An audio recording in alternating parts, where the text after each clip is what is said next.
Capítulo 11, daremos lectura del versículo 1 hasta el versículo 16, es la porción que vamos a estar explicando en esta tarde.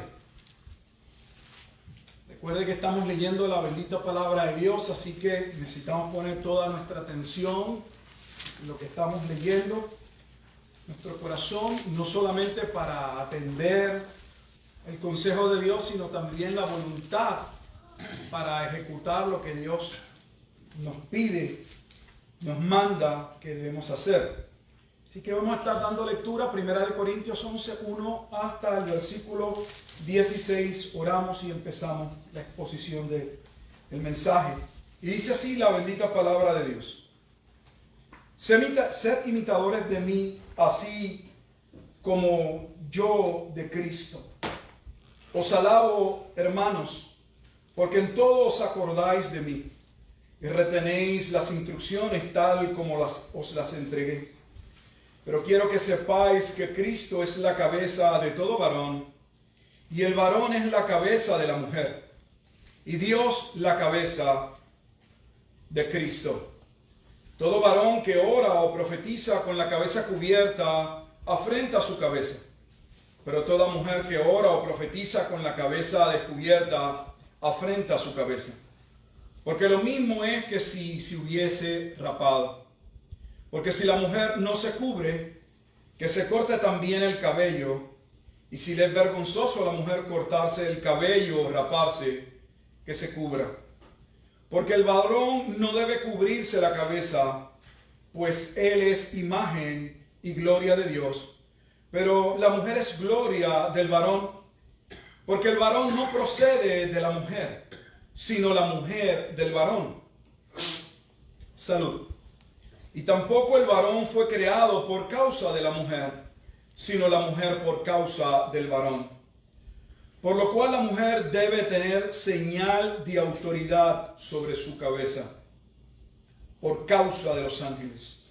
Pero en el Señor, ni el varón es sin la mujer, ni la mujer sin el varón. Porque así como la mujer procede del varón, también el varón nace de la mujer, pero todo procede de Dios. Juzgad vosotros mismos. ¿Es propio que la mujer ore a Dios sin cubrirse la cabeza? La naturaleza misma nos enseña que el varón le es deshonroso dejarse crecer el cabello. Por el contrario, a la mujer dejarse crecer el cabello le es honroso, porque en lugar de velo le es dado el cabello. Con todo eso, si alguno quiere ser contencioso, nosotros no tenemos tal costumbre, ni las iglesias de Dios. Vamos a orar. Bendito Dios y Padre eterno, te alabamos y te damos gracias en esta tarde, una vez más por el privilegio que nos das de ser congregados en tu nombre. Agradecido, Señor, porque una vez más podemos ser expuestos a tu palabra. Reconocemos, como Jesús muy bien dijo, no tan solo de pan vivirá el hombre, sino de toda palabra que procede de la boca de Dios. Por lo tanto, Dios, con humildad y con mansedumbre pedimos que nos des ojos para ver, oídos para escuchar y un corazón como siempre bien dispuesto a obedecer tu palabra.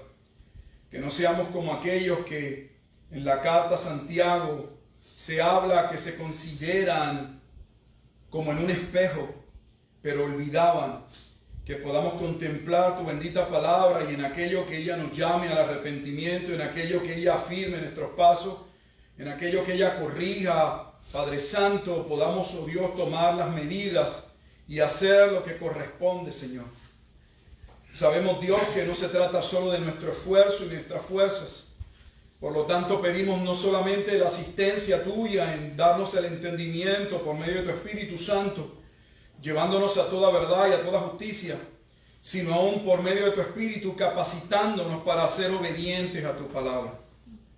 Te damos gracias porque tu palabra santifica a tu pueblo, porque tu palabra es una lámpara, una antorcha en un mundo de oscuridad. Permítenos caminar por ella, pero también rogamos y pedimos, Señor, porque creemos que cada vez que tu palabra es predicada, es enseñada, ella también, Señor, cumple el propósito por el cual ha sido encomendada. En ocasiones simple y sencillamente para dejar constancia y llevar a juicio a aquellos que, como tu palabra señala, no procederán al arrepentimiento y vendrán a condenación, pero también, Padre Santo, creyendo que esa palabra es predicada y continúa llamando según tu decreto eterno a aquellos como el libro de los Hechos afirma o asegura, cuando se dice que Dios continuaba añadiendo a la iglesia los que habrían de ser salvos. Señor, la gloria y la honra es tuya. Edifica tu pueblo. Salva al perdido. Oramos en Cristo Jesús. Amén. Y amén. Llegamos a una parte en la carta a los Corintios donde el tema, al menos dependiendo a quién usted lea, podría ser 3 capítulos, 4, 5. En mi caso personal pienso que podríamos llevar hasta el capítulo, muy claramente el 15. Ahora la temática va a estar centrada en aquellos cambios, en corregir la adoración de la iglesia. Básicamente capítulo 11, 12, 13, 14, 12, 13 y 14 los conocimos casi siempre, el que ha leído Corintios, por la parte de los dones en la carta. Cómo la iglesia funciona como un cuerpo. Capítulo 12, hay diferentes dones. Capítulo 13, la preeminencia de esos dones, la disposición de la edificación, el amor. Capítulo 14, la palabra central es edificación, que hay un fruto, que la iglesia pueda crecer, que conozca la palabra de Dios para poder vivir en su voluntad. Pero cuando llegamos al capítulo 15 vemos también una parte doctrinal, y era que se habían apartado de la doctrina del Evangelio que planteaba la resurrección de Cristo, y sin tal conocimiento no existía el Evangelio. Así que podríamos de alguna manera afirmar que Primera de Corintios, capítulo 11 hasta el capítulo 15, tocan entonces cómo se debe llevar a cabo el servicio de adoración, esto que estamos haciendo hoy. No entra en una temática exacta de un programa, de una liturgia, y nos da cada detalle de lo que se hace, pero nos ayuda por medio de la corrección, por medio de la contestación de aquellas preguntas o interrogantes que, recordarán, Pablo señala en el capítulo 7 que había llegado una carta de parte de los corintios con un sinnúmero de planteamientos o preguntas que comienzan a ser contestadas, las de la familia, desde el capítulo 7. Así que ahora Pablo se centra en la liturgia, en el tema de la adoración. Y esta es un área que es muy difícil de explicarla, de tocarla, de analizarla, de predicarla sin que no pisemos algún callo. No hay manera de que alguno de nosotros pensemos que nos están señalando o hay algo que hemos estado haciendo mal. Así que no se sienta mal, la palabra de Dios eso precisamente es lo que hace. Para ello se dio, para corregir, para enseñar, para instruir. Así que lo que necesitamos es no adaptar la Escritura, no moldear la Escritura a nuestro pensamiento, sino ser renovados por la Escritura. Claro, siempre y cuando esté bien interpretada. Hago esa salvedad porque cualquiera puede abrir un pasaje y decir algo que no es el propósito del pasaje, y no hay que ajustarse a una interpretación descontextualizada del propósito original dirigido a esa audiencia en ese momento particular. Pero como lo que se comparte es una verdad, esa verdad es aplicable a toda persona en todo momento y en todo lugar. Por lo tanto, la palabra de Dios, siendo eterna, sigue teniendo vigencia para nosotros, aunque fuese dirigida en un momento particular a la iglesia en la ciudad de Corinto. Habiendo dicho eso, que creo que es sumamente importante, entonces mientras vaya entrando en la temática, vamos a ver que específicamente la parte que corresponde a estos primeros 16 versículos es un poco neurálgica también, en el sentido de que Pablo va a traer a hacer unos señalamientos o va a presentar unos argumentos que también podrían desviarnos del camino, y que hay lucha sobre alguno de esos planteamientos, cómo los entendemos, cómo los interpretamos, y voy a ir exponiendo, voy a ir con cautela, y es necesario que usted me trate de ir siguiendo. Siempre, pues, procuraremos, que es lo que trato de hacer últimamente. Bueno, llevo ya un tiempo en la semana enviarles algunas reflexiones que verán que a veces considero, traigo a colación algunos puntos que no tuve la oportunidad en el sermón y que puedo entonces ahí exponer un poco mejor, o al menos traer. Así que vamos con calma. Entramos en el capítulo 11 y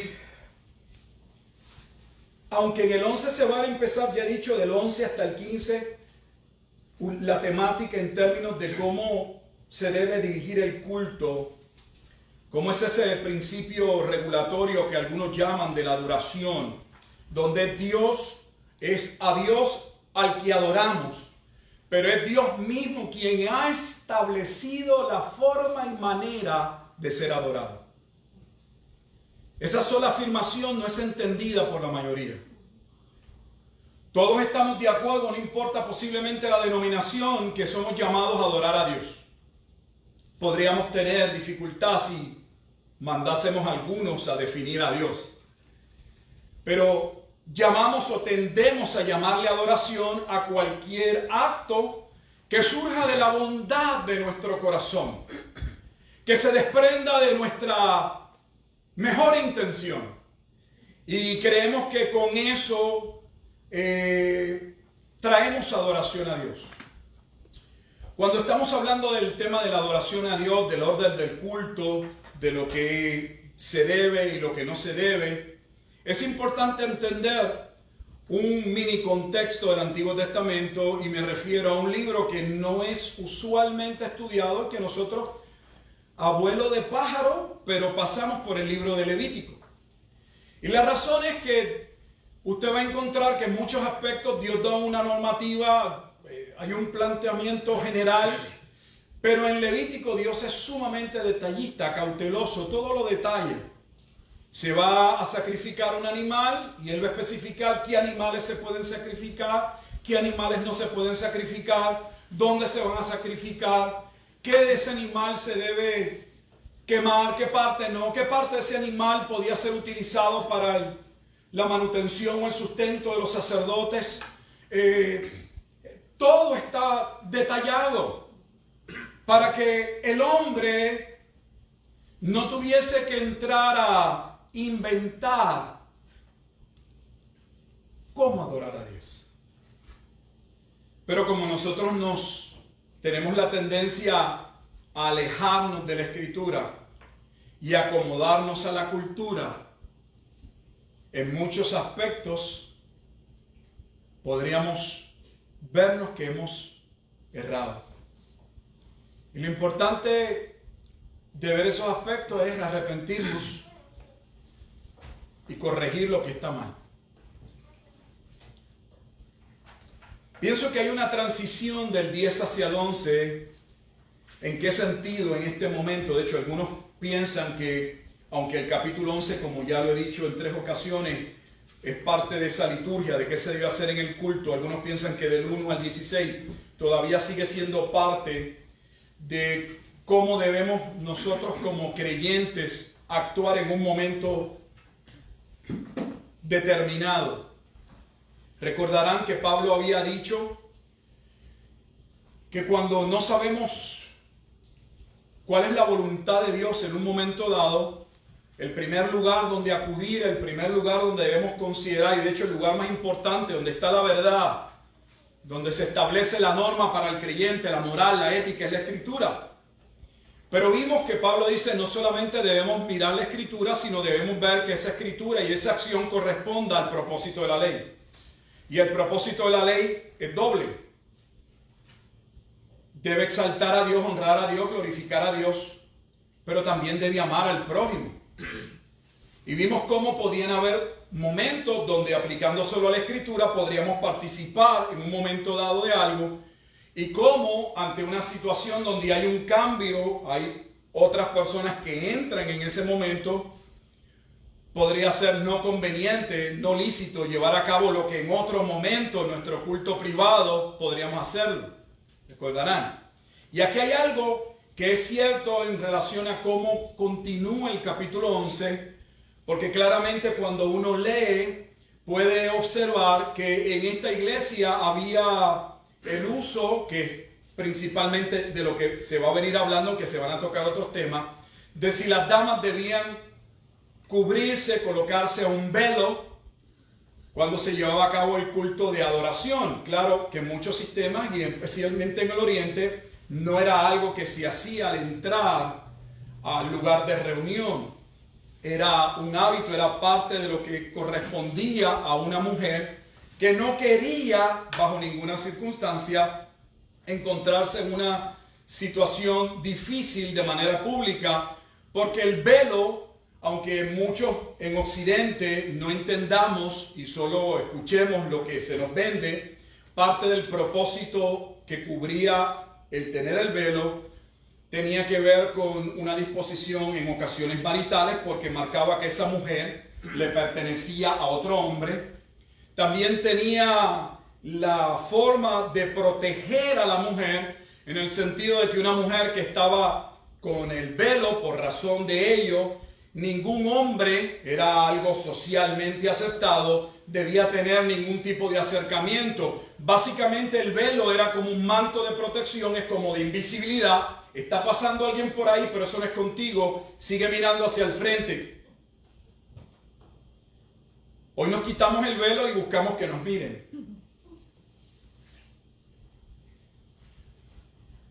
Así que le voy a ir dando algunos detalles porque nosotros somos parte de esa cultura que llamamos occidental y muy poco comprendemos o entendemos de la parte oriental. Y nuestra tendencia como seres humanos es siempre a pensar que lo que nosotros hacemos es lo correcto y que lo que otros hacen debe ser porque son de tercer mundo, porque están atrasados, porque no son tecnológicos, porque no tienen un culto contemporáneo como el nuestro. Así que cuidado y mucho ojo, porque la escultura no es la que dicta la pauta, la ética, la moral. No establece la verdad porque la verdad no es relativa. De hecho, Dios no es que Él establece la verdad, Dios es la verdad. No podemos separar la verdad de Dios. Proceden de Él. Él es la verdad. Él es la vida. Eso es lo que dice Juan capítulo 14, versículo 6. Así que ese cuadro está, aquí hay una iglesia que están afrontando, no sabemos, porque la verdad es que el pasaje no abiertamente, Pablo no parece o no nos dice si está respondiendo una pregunta. Claramente él sabe lo que está sucediendo en la congregación en términos de este asunto de si las mujeres se debían poner el velo o no se debían poner el velo. Pero no sabemos si es nuevamente una pregunta o no, pero hay una situación. Y vamos a ver cómo Pablo atiende esta situación y los puntos que va a tocar, porque era un asunto más allá que un código, si lo quieren ver, de vestimenta. No estamos hablando de algo de vestimenta, y va más allá de algo que marcar una pauta espiritual, porque colocarme un velo me hace más espiritual, como el orar de rodillas me hace que mi oración a Dios sea más intensa, más consagrada. No. Recuerdo una ocasión una viejita que me decía al principio, creo, ahora recordando bien, fue mi primera ocasión como pastor. Me decía, pastor, yo no puedo orar como oraba antes. Y yo pensaba que era alguna limitación en términos de que se cansaba. Me dijo, es que ya no me puedo arrodillar como hacía antes frente a mi cama. A ella le habían enseñado básicamente que debía entrar a su altar y ese era su cuarto como ella lo había dispuesto, y ella se arrodillaba, ponía sus manos en su cama y ahí pasaba un tiempo hablando o meditando, pero ya no lo podía hacer. Y ella pensaba que si ella no podía mantener esa postura física, estar sentada o en un reclinable, ella lo veía como una falta de respeto, como algo que no era lo propio, no era lo debido. Y debemos que tener cuidado, porque en ocasiones caemos en este tipo de mística. Usted puede estar arrodillado con sus rodillas, pero no su corazón. La posición del cuerpo no necesariamente va a la par con el corazón. Lo mismo con el velo. El hecho de que una dama puede entrar a una congregación, y no hemos hablado si eso es propio o no, sino de momento general, y colocarse un velo, no hace que esa mujer que se puso el velo es más santa que la que no tiene el velo. Como en ocasiones hay mujeres que entienden que no deben ponerse un pantalón porque debe ser una falda. Y la verdad es que hay que tener mucho cuidado porque tanto una falda muy pegada puede ser tan llamativa como un pantalón. Y yo he visto algunas que se ponen la falda, pero se les sale la cola del diablo por la falda, ¿sabes? La falda no hace la santidad. Así que mi papá siempre decía que la vestimenta no hace al monje, pero lo distingue. Y es cierto.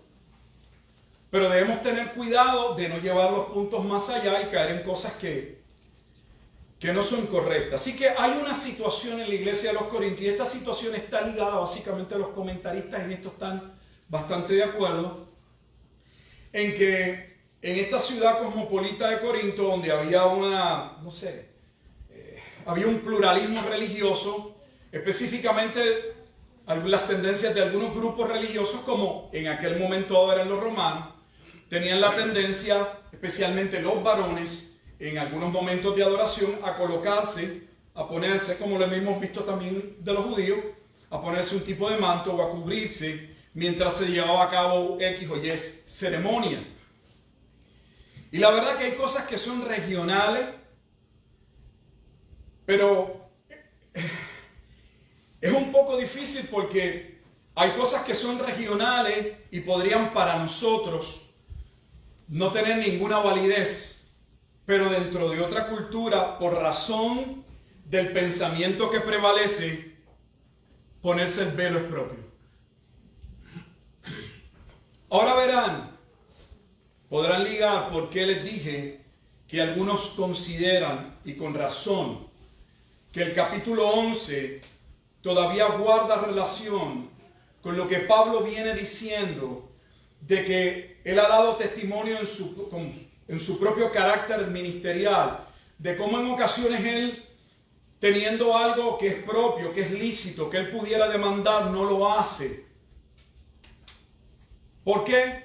Porque él no quería que eso fuese alguna razón, generar alguna motivación en contra de él, que no le permitiese predicar el evangelio, porque para él el objetivo principal era exponer libremente el evangelio de Cristo.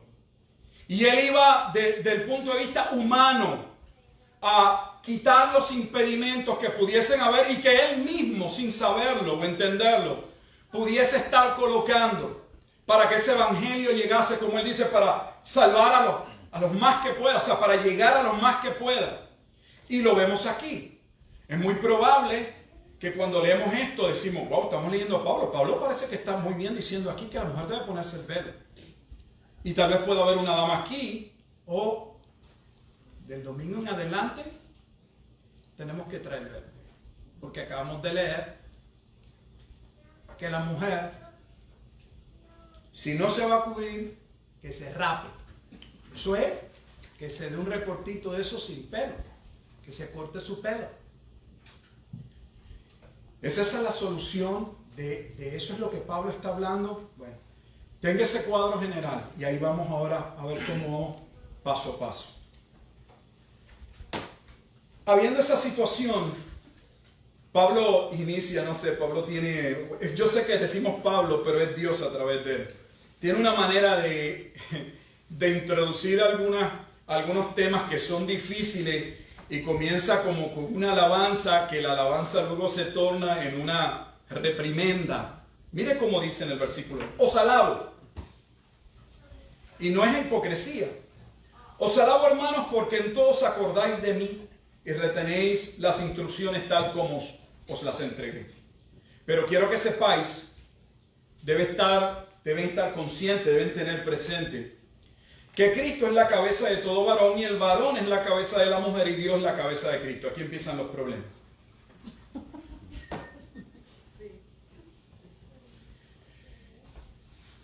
El pasaje presenta algunas dificultades interpretativas en términos de cómo se interpreta. Yo no voy a entrar en la parte técnica porque no creo que sea necesario.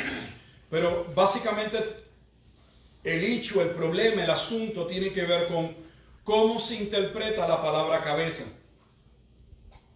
Y unos dicen, bueno, pues la palabra debe ser solamente limitada al uso particular y general que por lo general se suele usar, que es una señal de autoridad.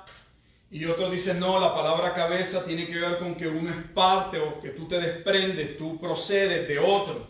Lo cual, si ya va viendo, presentaría un gran problema.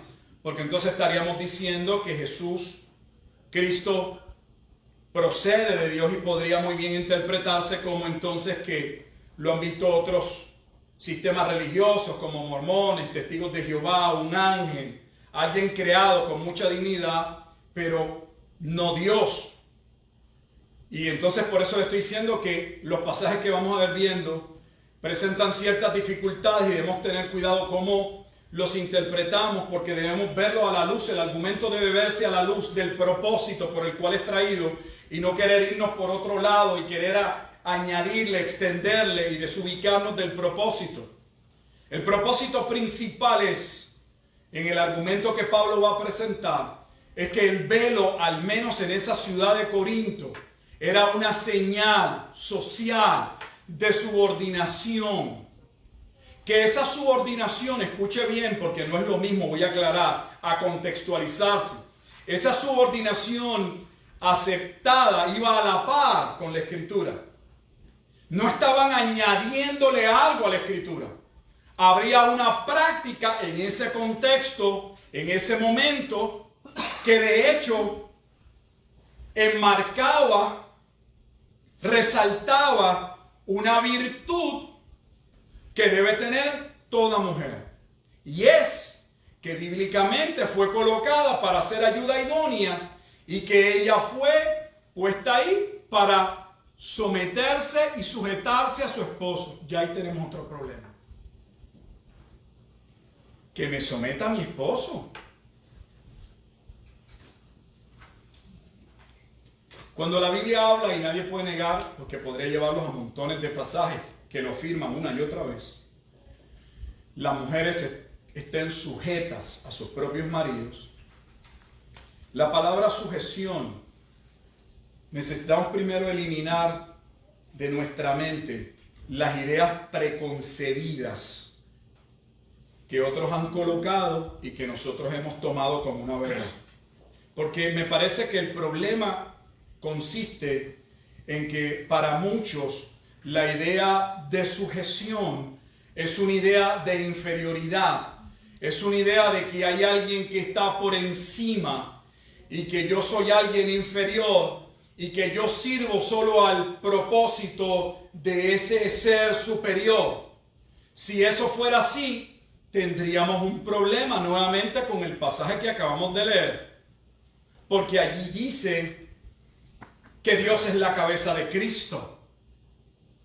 Y si esa fuera la interpretación, estaríamos entonces diciendo que hay algún grado de jerarquía dentro de nuestro concepto monoteísta y trinitario, donde el Padre entonces es el ser superior y donde Cristo es un ser subordinado al Padre, que de hecho esto fue un nicho y una controversia entre muchos teólogos recientemente. Nosotros debemos entender que hay un sinnúmero de pasajes como este, y los podemos ver otros en Hebreos, donde se tiende a hablar de Jesús de una manera que parecería inferior al Padre, pero tenemos que verlo en el contexto en el que se desarrolla y se nos ofrece la información. Jesús ha venido a encarnarse, a ser el Adán, el segundo Adán, a retomar lo que el primer Adán perdió cuando pecó. Y él tuvo que hacerse, como la Escritura dice, hombre.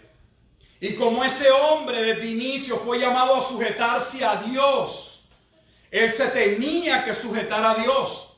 Y en el sentido de su plan, de su obra de salvación, de redención, era necesario que Jesús cumpliese con cada aspecto de la ley.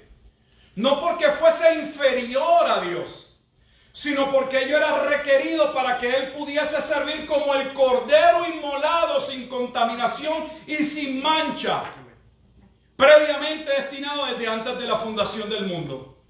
Porque en el sistema que Dios mismo estableció, donde se podía redimir los pecados en el templo para su pueblo, ningún animal podía ser utilizado para redimir pecados que primero ese animal no hubiese cumplido con las expectativas, las pautas de Dios.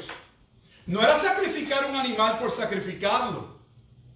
Dios había dicho qué animal, de cuánto tiempo, en qué estado de salud debía estar. Cada detalle minuciosamente señalado, porque marcaban, tipificaban, señalaban la vida santa, pura de Cristo. Porque por medio de ese sacrificio nuestros pecados serían lavados, perdonados. Entonces las cosas hay que verlas dentro de ese contexto. No podemos entrar en la controversia y desviarnos del camino porque la Biblia no enseña la tal subordinación en términos de que el Hijo es inferior al Padre. Sí enseña la subordinación, como acabo de enseñar, en términos del propósito por el cual Jesús nos salva y del modelo que se establece para el hombre. Recuerde que según el primer Adán va a afectar a toda la humanidad, se pretende que el segundo Adán venga a ser cabeza y ejemplo de los hijos de Dios que vienen en virtud a la obra del segundo Adán, y entiéndase Cristo. Me refiero a Romanos capítulo 5, 12 en adelante, o 1 Corintios 15, se habla de Cristo como el segundo Adán. Por si alguien luego quiere saber de dónde estoy hablando, cuáles son las referencias. Así que el punto era que el que las mujeres no se colocaran el velo en el culto comenzaba a apuntar, a señalar que había un problema de que las mujeres no se estaban sujetando y que habían malinterpretado el concepto de igualdad, que claramente sí existe en términos de valía ante Dios. La Escritura es clara, Gálatas capítulo 3. No hay judío, no hay griego, no hay varón, no hay mujer. Si estamos hablando en términos de valía, de valor, el varón no tiene ningún... O sea, él no fue hecho con oro y la mujer con barro. De hecho, la Escritura inmediatamente afirma que el varón fue hecho de barro. No hay eso. Pero sí hay una unidad de propósito. Y la palabra sujeción significa colocarse bajo orden. Eso es lo que significa. Hay un orden. En todo lo que Dios estableció hay orden. Y el orden que Dios estableció, donde la primera institución que se organiza, que se establece, que sería base para toda la sociedad, era la familia. Dios estableció que el varón fuese la cabeza de su hogar.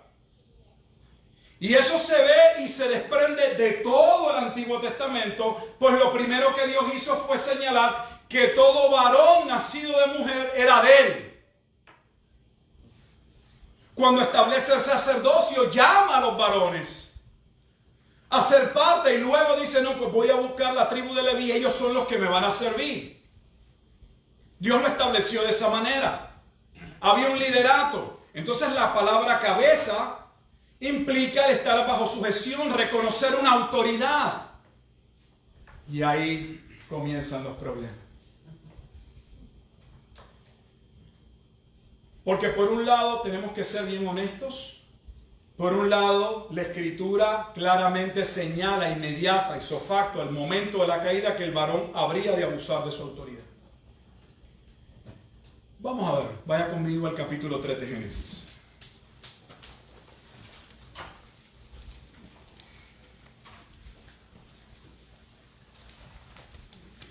No debe ser difícil, es el primer libro de la Escritura, Antiguo Testamento.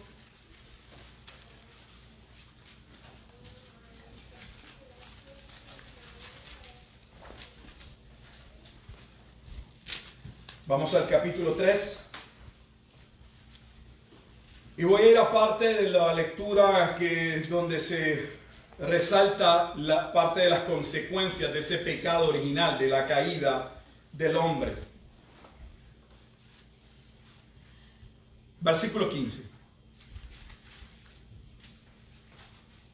Y pondré enemistad entre ti y la mujer, entre tu simiente y la simiente suya. Esta te herirá en la cabeza y tú le herirás en el calcañar. Ese que había de nacer de una mujer, que le aplastaría la cabeza a la serpiente, es el segundo Adán, es Cristo. Ahí está condensado lo que es el Evangelio. A la mujer dijo: multiplicaré en gran manera los dolores en tus preñeces, con dolor darás a luz tus hijos, y tu deseo será para tu marido, y él se enseñoreará de ti. Usted no tiene nuevamente que tener una Biblia de estudio para poder percatarse que ese pasaje, Génesis 3:16, tiene una nota y dice: tu voluntad será sujeta a tu marido. ¿Era algo nuevo? Después de la caída, una maldición fue que Dios puso a la mujer bajo sujeción. ¿No estaba la mujer bajo sujeción antes? Sí estaba. Por eso señalé, cada detalle es importante, que íbamos a comenzar la lectura en Génesis capítulo 3, versículo 15 en adelante, donde se van a comenzar a detallar, a señalar las consecuencias del pecado. Y una de las consecuencias del pecado era que esa mujer iba a quedar ahora bajo la sujeción de un hombre que no sería el hombre que cuando la miró dijo lo siguiente. Vaya al capítulo 2.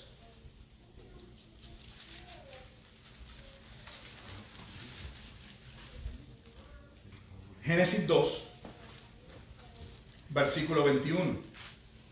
Entonces Jehová Dios hizo caer sueño profundo sobre Adán, y mientras éste dormía tomó una de sus costillas y cerró la carne en su lugar. Y de la costilla que Jehová Dios tomó del hombre hizo una mujer y la trajo a él. Observen la reacción de Adán, del primer Adán, cuando ve su mujer. Dijo entonces Adán: esto es ahora hueso de mis huesos y carne de mi carne.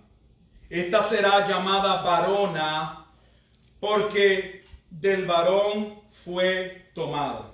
O sea, cuando él la ve, él no la ve como algo desigual, como algo secundario. Él mismo la llama varona porque del varón salió. Pero ese hombre luego de la caída abusaría de esa voluntad. Y hoy es muy fácil percibir y que la mujer pueda ser seducida, atraída por este movimiento que no es nuevo del feminismo, en que ella ha venido a ser o ha sido todo el tiempo estigmatizada, menospreciada, y ella necesita levantarse, ella necesita recobrar su valor, su posición, y de hecho luchar por ella. Lo que ha creado una lucha entre las muchas en las que nos divide la sociedad para fragmentarnos, para dominarnos. Entre las muchas ahora tenemos la lucha entre hombres y mujeres. Una lucha que no se queda en un plano social fuera de la iglesia, sino que está dividiendo la iglesia por dentro. Hace tiempo. Conceptos que eran muy claros, como que el ministerio pastoral o el llamado pastoral era un llamado de exclusividad varonil, no porque el varón lo instituyó, no para preservar la autoridad del varón sobre la sociedad, sino porque así Dios lo decidió. Si algo cualquiera puede percatarse al leer el Nuevo Testamento es que Jesús rompió con esquemas sabiendo que tendría problemas, porque procuró hacer lo que, como él dijo, cumplir con toda justicia. Y si salvar a una persona en sábado podría ser considerado por otro, un secundario, como una violación de ley, él no se cohibía de llevar a cabo lo debido, aunque otros le señalasen como que no podía ser un profeta, un maestro, un enviado y mucho menos el Mesías, porque violentaba el sábado. ¿Cómo un hombre como ese podríamos luego decir que rompió con los paradigmas de su tiempo sin violar la palabra de Dios? Si Jesús hubiese querido constituir apóstolas, lo hubiera hecho. Pero no lo hizo. Tenemos 66 libros que reconocemos divinamente inspirados. Y todos son de autoría de varones. En términos de a quién quiso usar. Y así puedo seguir señalando un sinnúmero. Y eso es lo que Pablo va a empezar a hacer. A levantar argumentos que claramente establecían, confirmaban, era bíblico, era innegable, que esa mujer fue colocada en sujeción, no como alguien inferior, sino para complementar a Adán. El trabajo que se le designó a Adán era muy grande para él. La mujer no era inferior. La mujer era necesaria para poder cumplirse el plan. Pues el plan requería no solo que Adán cuidase el huerto, sino que se multiplicase y que criasen hijos para la gloria de Dios. Y Adán no se podía reproducir solo. No podía ir a cazar o hacer lo que tenía que hacer y cuidar los hijos. Eran un equipo y debían trabajar con un equipo. Pero hoy ese equipo está dividido porque hay una lucha de quién es el que toma el timón del barco. Tanto peca el varón que abusa de la autoridad, como está en pecado la mujer que violenta la autoridad de Dios. Mire lo que le estoy diciendo porque es sumamente serio. Porque la Escritura ni tan siquiera da espacio. Mire lo que voy a decir. Ni tan siquiera abre el espacio de que si usted tiene un hombre o un marido inconverso, en ese caso, usted no tiene que sujetarse. La Biblia llama a la mujer, aún casada con un inconverso, a sujetarse. Ya lo hemos explicado, no a sujetarse a sus pocavergüenzas, a sus caprichos, no a eso. La mujer no es el zafacón, no es el bote de basura donde el varón la puede utilizar como si fuese un mueble de la casa y él dispone de ella. No estamos hablando de eso, no se equivoque. Y lo vimos en esta misma carta. Porque habían divorcios en la iglesia en la ciudad de Corinto, porque la mujer entendía, yo no debo, es más, no debo estar ni con este hombre porque ahora yo soy cristiana y él no es. ¿Y qué Pablo dice o le dice al varón sobre la mujer? Eso no es razón, eso no da paso al divorcio. Vive a Cristo y ora. No sabes tú si quizá tú serás el instrumento o el medio por el cual ese hombre, esa mujer vendrán a Cristo. Esa misma enseñanza está en Primera de Pedro, capítulo 3. Donde Pedro dice a las mujeres, vuestro atavío no sea el extremo, el externo, debo decir. De peinados ostentosos, de maquillaje, de prendas, de vestido. No porque uno no se pueda vestir bien. Le dice, procura que tu adorno sea tu persona. ¿Quién eres? Que tu belleza se evidencie en tu desempeño, en tu entrega, en tu compromiso, en tu fidelidad. Qué diferente.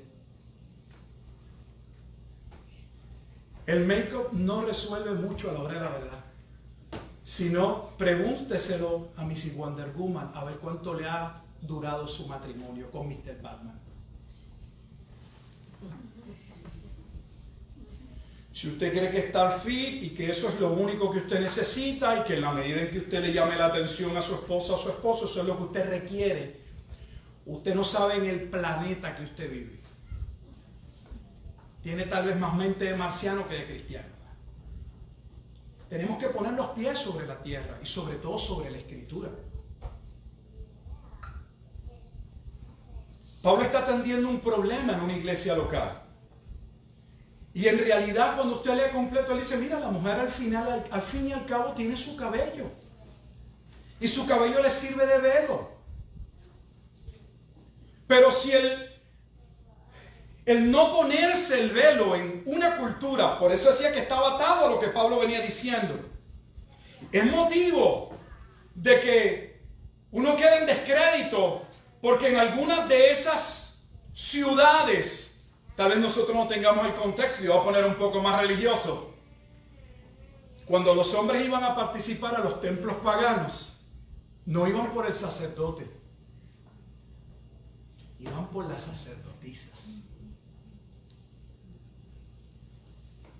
Porque habían unos beneficios de los ritos paganos. No tengo que entrar en detalle, ustedes podrán entender.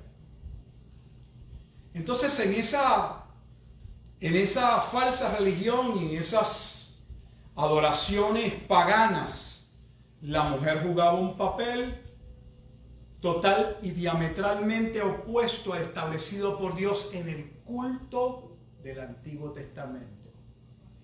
Pero la iglesia en la ciudad de Corinto empezaba a transformarse en el estilo de los cultos paganos. Eso me suena algo muy parecido a lo que yo veo hoy.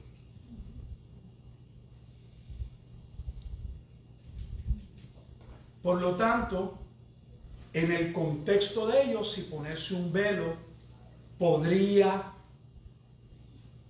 mostrar, sería una señal de respeto.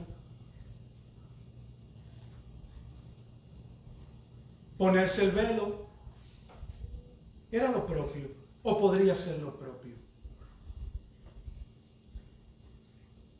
Si usted va viendo, no necesariamente podemos en toda ocasión responder a un sí y un no. Quisiéramos siempre poder decir, se puede sí o no se puede, y un sí y un no. De todo lo que os pongan, comed. Esa misma situación. Mira, aquí está el becerrito con salsa de Afrodita. Porque lo hemos sacrificado a Chambalá. Y tenemos cuerito de Baal. ¿Podías comer? Bíblicamente,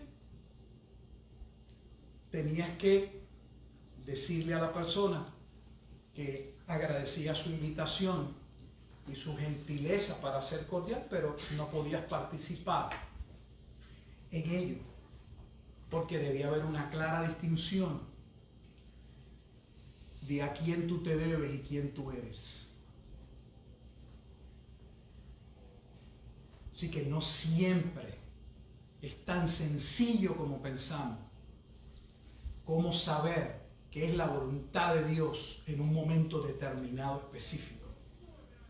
Tenemos idea general de cosas generales, pero hay momentos específicos que podrían llevarnos. Y observe, Pablo le dice, yo no lo como no porque de verdad existe el Diosito, que él porque no existe su Dios. No lo hago por motivos de mi conciencia.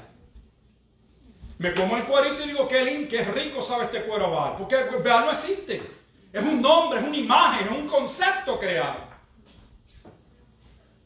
Pero si yo participar de ello, conlleva el que se pueda entender que yo estoy consintiendo con algo que la Biblia dice que yo no debo aprobar. Entonces yo no tengo ninguna razón, ningún derecho para violar la palabra de Dios. Así que Pablo le dice que hay un orden. Cristo es la cabeza de todo varón. El varón es la cabeza de la mujer. Y Dios es la cabeza de Cristo. Hay una señal de autoridad, hay un orden, y ese orden debe mantenerse. Nuestra sociedad, la sociedad, los que están arriba, van en contra de ese orden establecido.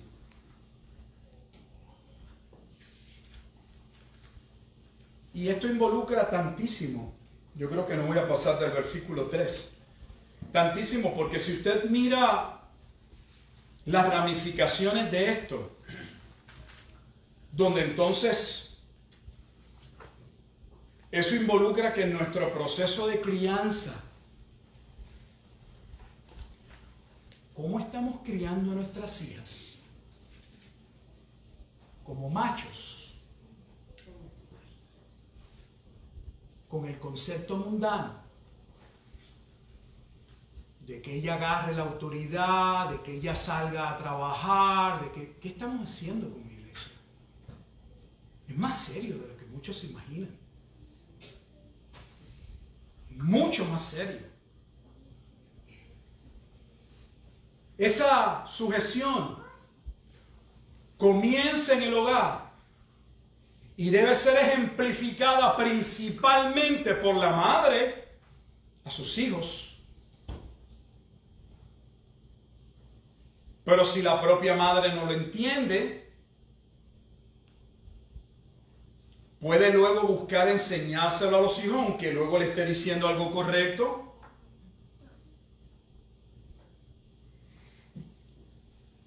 La Biblia claramente expone, y lo vimos en Corintios, que la mujer había sido colocada para edificar su casa. La mujer sabia edifica su casa, como lo dice el proverbista. Pero hoy el ambiente y el mundo dice, no, mujer, tú tienes que destacarte. Y el hogar no es un lugar para destacarte. Tú quieres que ser una mujer que estés en la boca de los demás, una mujer que te admiren, que... Entonces eso tú no lo consigues en el hogar, tú tienes que salir del hogar para realizarte.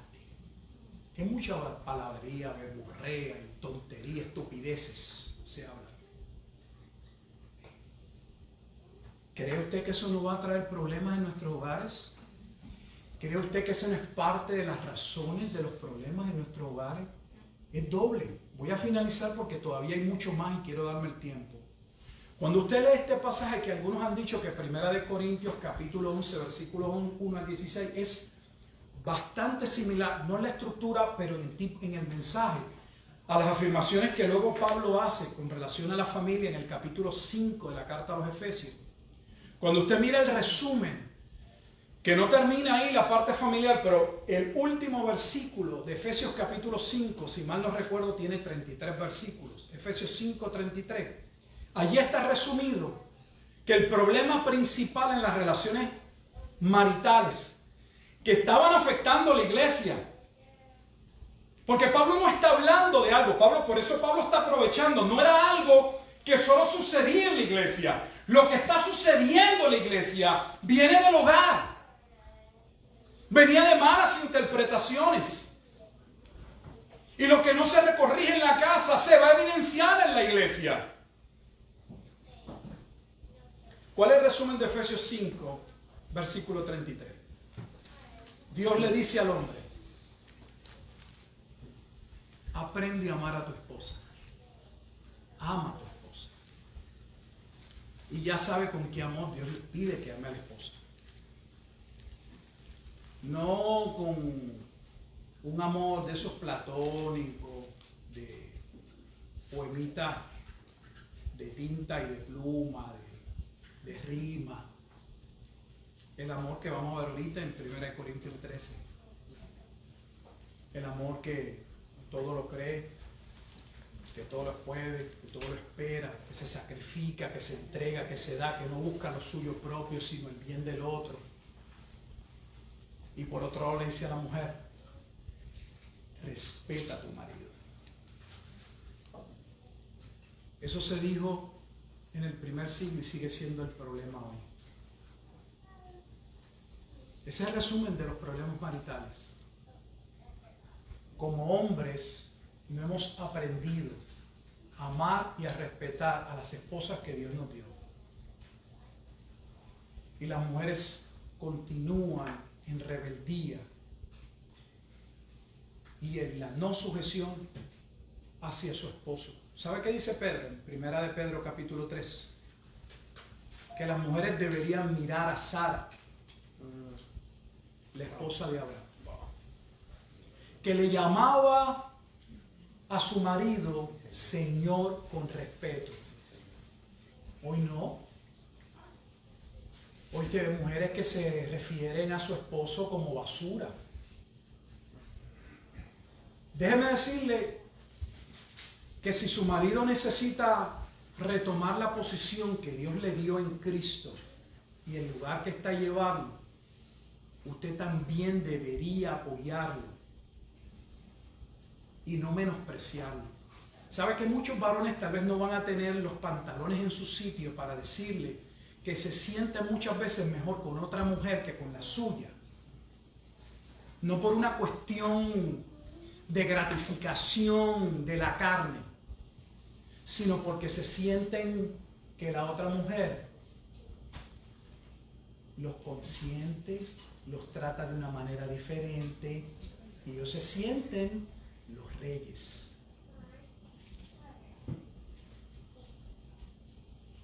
Yo estoy diciendo que usted busque, que con eso usted resuelve los problemas. No.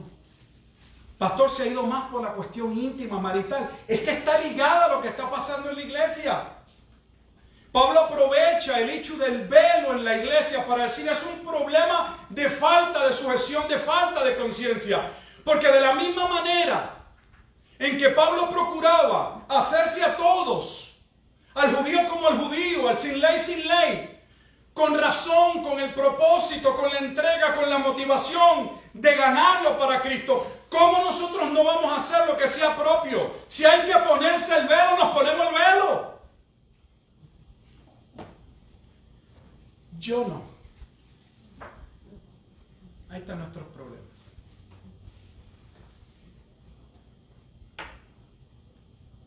Pablo dice, yo sé que son costumbres, si lo ven, el versículo dice, yo sé que son costumbres, dice, pero esas costumbres no las tenemos en nuestras iglesias, ni en la iglesia de Dios. O si esas costumbres entonces no eran parte de las iglesias de Dios, significa, sencillo, que los corintios estaban cambiando, o pudiera ser añadiendo, dependiendo del contexto de las iglesias, costumbres que eran contrarias a la palabra de Dios.